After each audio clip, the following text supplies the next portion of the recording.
Здравствуйте! В эфире обзор чрезвычайных происшествий, в студии Юрий Осипов.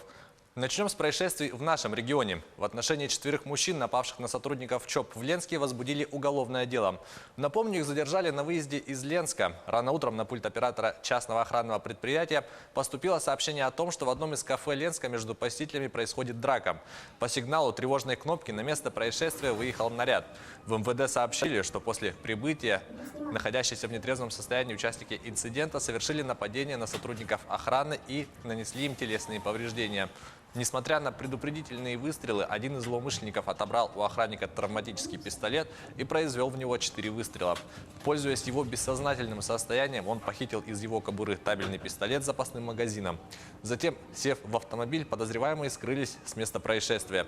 При этом один из них уехал на служебной машине охраны, который был припаркован на территории кафе. Сбежавшие мужчины были задержаны на 6-м километре трассы Ленск-Мирный и доставлены в отдел полиции. Задержанными оказались ранее неоднократно судимые местные жители.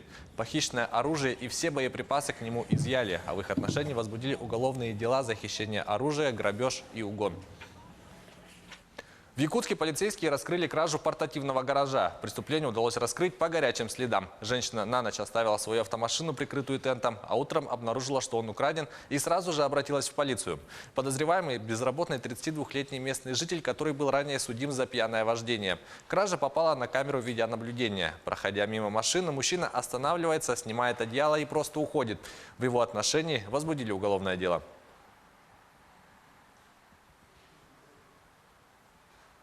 В городе Удачном мужчину осудили за то, что он повторно сел за руль пьяным. Об этом сообщает прокуратура Якутии. 33-летний местный житель ранее уже был судим за аналогичное преступление в прошлом году. Судя по всему, тогда это не послужило для него уроком, и он решил снова, выпив, сесть за руль.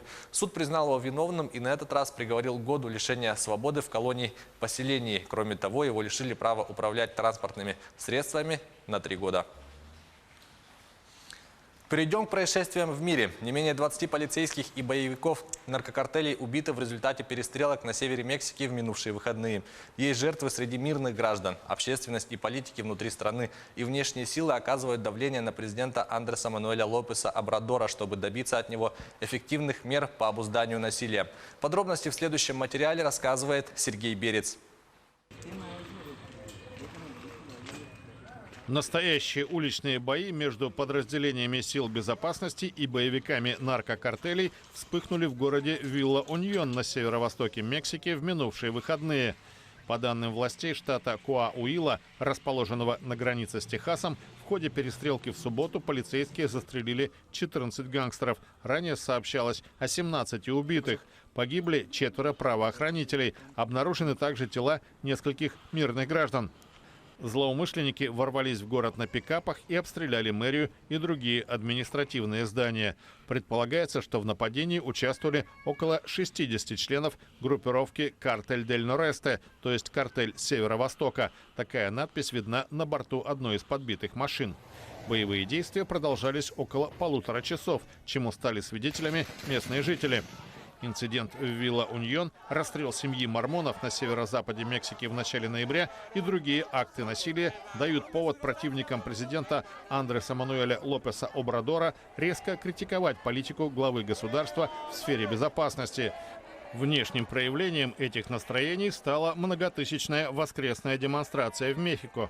Выступая перед сторонниками, Обрадор выразил соболезнования общине мормонов в связи с гибелью их близких и поблагодарил президента США Дональда Трампа за предложение помощи в борьбе с организованной преступностью.